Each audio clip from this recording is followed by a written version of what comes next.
Família São Paulina, a gente precisa falar sério agora. É com tristeza, indignação e vergonha que eu trago essa denúncia gravíssima que aconteceu dentro do nosso sagrado Morumbis. Um torcedor do São Paulo, com a filha, foi ao estádio apoiar o time mesmo depois de uma derrota dura para o Mirassol.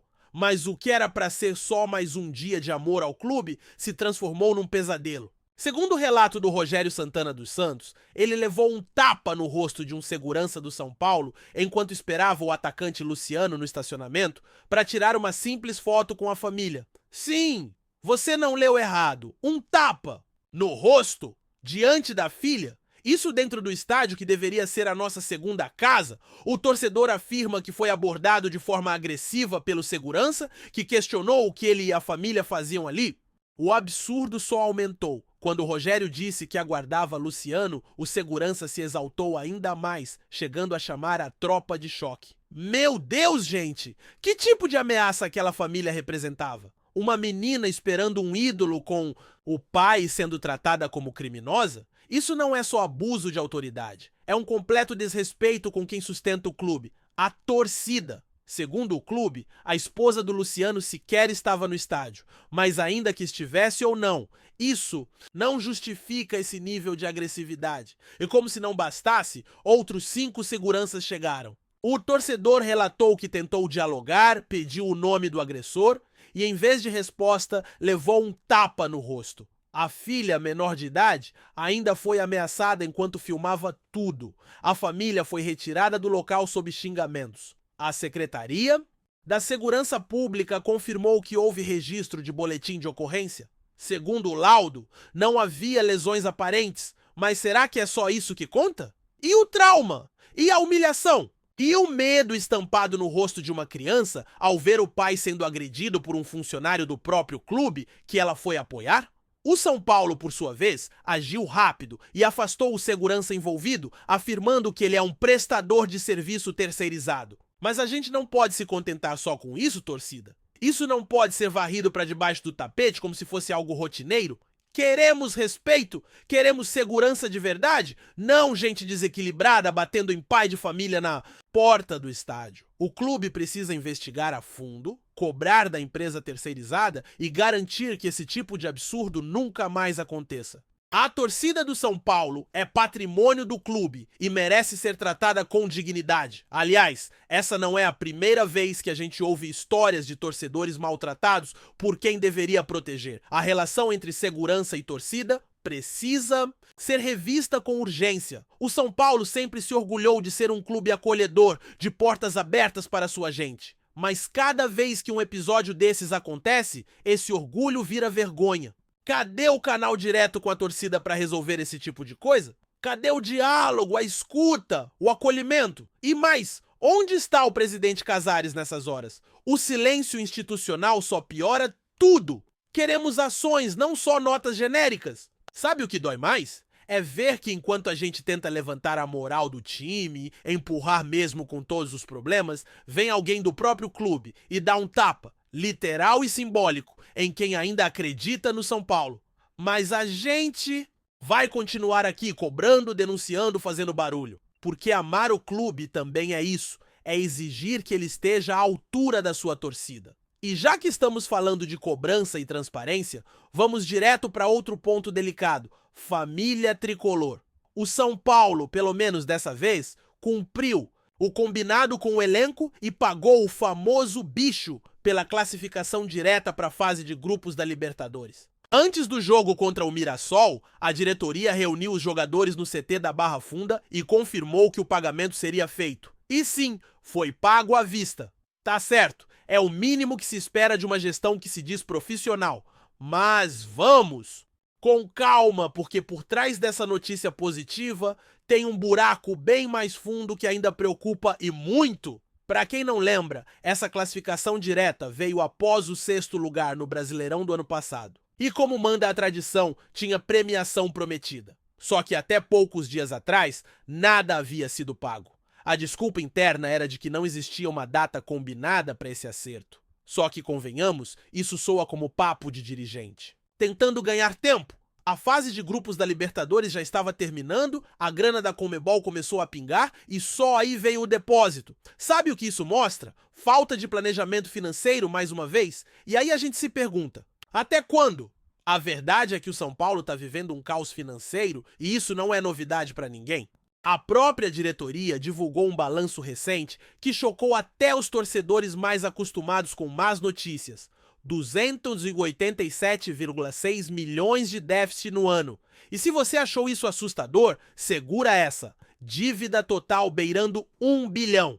Gente, isso é praticamente inviabilizar qualquer projeto de longo prazo. Como é que a gente sonha em montar um elenco competitivo, pagar em dia, disputar títulos, se o clube vive nessa corda bamba financeira há anos e anos? Uma hora a conta estoura, e sinceramente já está estourando, e olha o tamanho do aperto. Para conseguir pagar os jogadores, a diretoria teve que correr até a Conmebol e pedir antecipação de 7,7 milhões dos jogos contra o Talleres. Isso mesmo!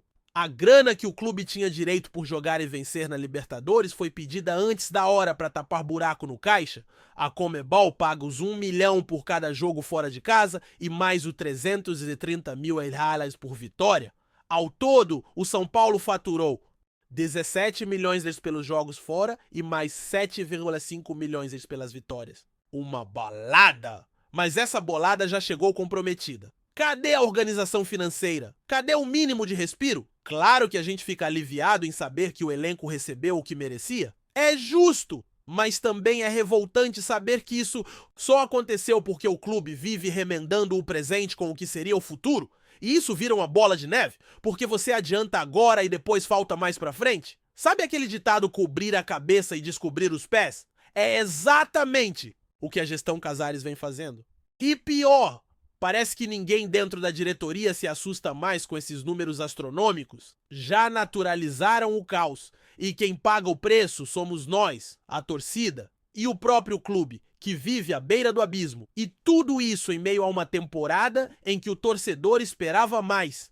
Porque mesmo com Libertadores, mesmo com premiação, mesmo com promessa de elenco forte, o São Paulo segue patinando, decepcionando em campo e agora até fora dele. E por falar em decepção, a primeira matéria que trouxe hoje foi de partir o coração com um torcedor e sua filha sendo agredidos no Morumbis. E agora, torcida tricolor, vamos falar de um tema que pesa no coração de qualquer São Paulino de verdade. O nome São Paulo Futebol Clube sempre esteve ligado à luta por respeito, igualdade e dignidade dentro e fora de campo. Por isso, a notícia que estourou após o jogo contra o Talleres, acusando o nosso volante Bobadilla de xenofobia, caiu como uma bomba no meio da torcida. Segundo o lateral Miguel Navarro, do time argentino, Bobadilla teria chamado ele de venezuelano morto de fome durante a partida. E olha, se isso realmente aconteceu, não tem desculpa. É inaceitável. Mas como bons torcedores e cidadãos, temos que exigir apuração com responsabilidade antes de qualquer julgamento precipitado. A postura oficial do clube foi rápida. O São Paulo emitiu uma nota repudiando qualquer tipo de discriminação, reafirmando seu compromisso com os valores de inclusão, respeito e diversidade. E isso é fundamental. O clube também informou que está colaborando com todas as investigações, inclusive oferecendo suporte institucional ao atleta. Mais do que isso, declarou que Bobadilla será orientado por meio de medidas educativas conduzidas pela área de compliance. Ou seja, mesmo que tenha sido um mal-entendido, o clube quer garantir que seus profissionais estejam preparados para lidar com situações tensas sem ultrapassar limites. E isso é louvável. Bobadilla, por sua vez, usou as redes sociais para pedir desculpas. Disse que foi provocado primeiro, que houve troca de palavras no calor do jogo, mas que não teve a intenção de discriminar ninguém. Ele ainda afirmou que, se encontrar Navarro pessoalmente, pedirá desculpas diretamente. É importante reconhecer o gesto, mas também é importante lembrar que esse tipo de situação vai muito além do esquentou o jogo. Xenofobia é crime. Não é algo que se resolve só com um pedido de desculpas. É por isso que a gente precisa que a investigação avance com total transparência para que se chegue à verdade dos fatos. a Polícia Civil está conduzindo a apuração e o delegado Rodrigo Simplício marcou entrevista coletiva para esclarecer detalhes. O curioso e preocupante é que Bobadilla deixou o estádio antes de ser procurado pela PM. Isso acendeu um sinal de alerta. Por que não prestou esclarecimentos na hora? Foi orientado a sair? Houve algum tipo de erro de comunicação? Esses pontos também precisam ser esclarecidos, porque o clube, o jogador e principalmente a instituição São Paulo não podem dar margem a interpretações erradas que manchem a história do tricolor. Do lado da Conmebol, um expediente disciplinar foi aberto para apurar o episódio. Isso pode render sanções ao jogador ou até ao clube, dependendo do resultado das investigações. Por isso, o momento agora é de cautela. Não se trata de defender o Bobadilla cegamente, nem de crucificá-lo sem provas. O que está em jogo aqui é muito maior. É a imagem de um clube que sempre se posicionou ao lado da ética, da justiça e do respeito. É a confiança da torcida em uma instituição que não pode se calar diante de temas tão sensíveis. Nós, torcedores, exigimos isso e com razão.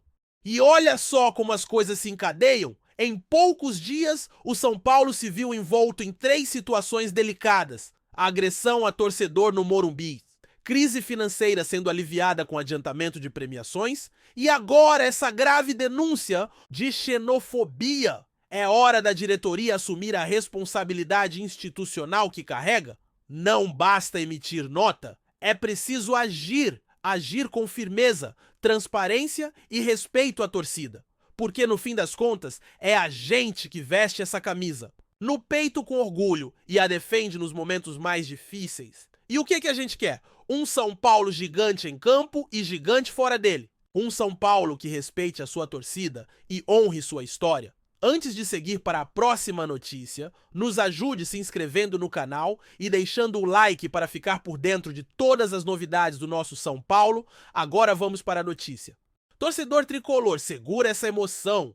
Uma notícia de bastidores vem agitando o Morumbi e pode colocar o São Paulo de vez entre os gigantes do continente.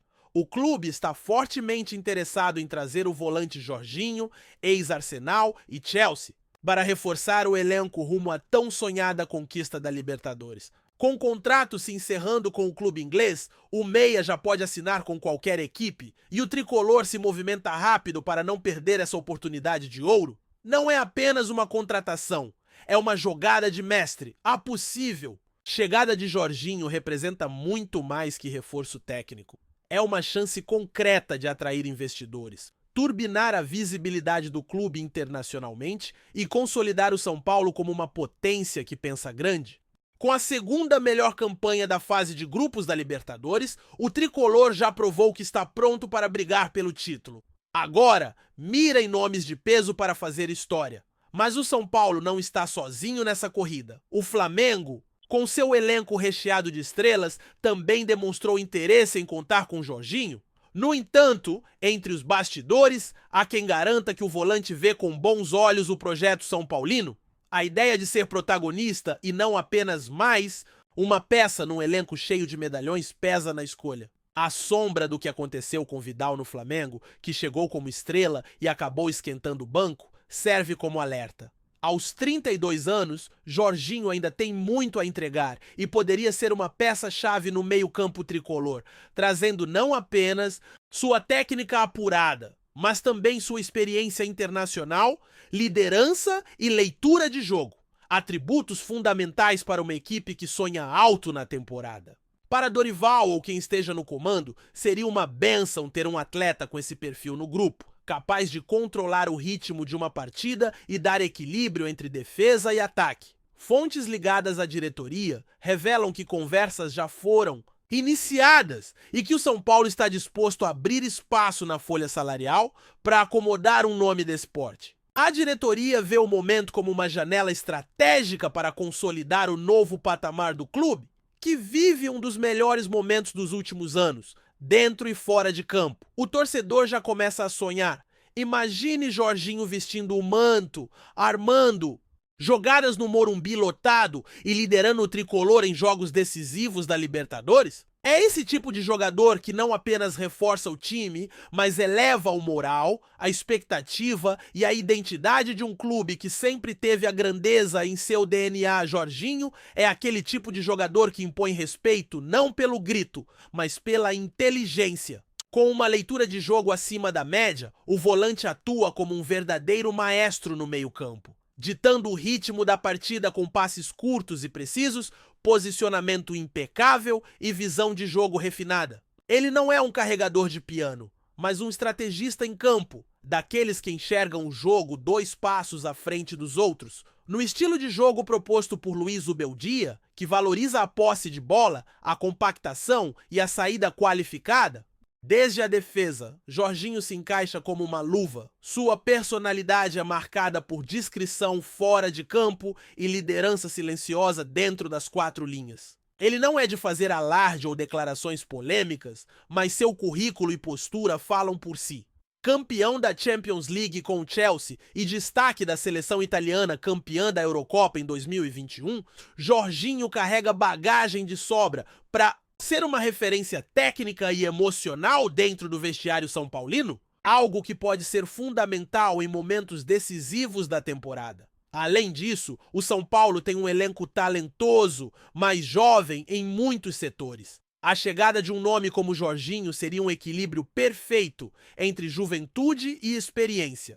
Jogadores como Pablo Maia, Luiz Gustavo, Galopo e Michel Araújo poderiam crescer ainda mais ao lado de um volante que sabe o momento de acelerar, cadenciar ou inverter o jogo com maestria. Ele pode ser o elo entre defesa e ataque, que Zubeldia tanto gosta de ter em seus esquemas.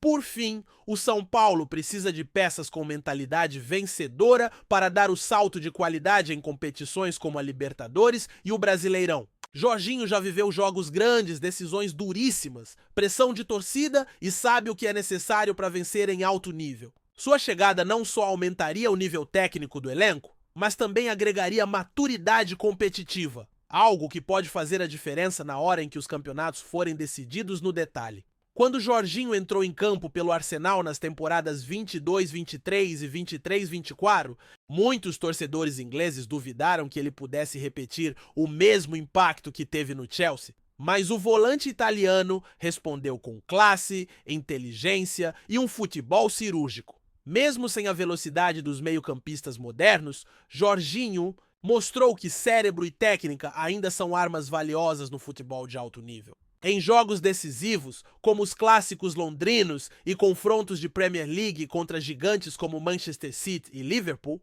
o camisa 20 se destacou com passes verticais milimétricos, controle de posse e uma incrível capacidade de ler o jogo como poucos. Na temporada 22-23, sua chegada ao Arsenal durante a janela de inverno foi estratégica. Mikel Arteta precisava de um jogador experiente que pudesse controlar o meio em momentos de pressão. E Jorginho cumpriu exatamente esse papel. Já em 23-24, com um elenco mais competitivo e repleto de jovens promessas, sua função foi ainda mais valiosa nos bastidores, orientando, conversando, sendo exemplo. Em campo, manteve regularidade nas atuações e terminou a temporada com mais de 90% de acerto nos passes, além de contribuir com assistências precisas em jogos apertados. Ele pode não ser o protagonista de dribles e gols, mas é o tipo de atleta que muda o nível de uma equipe.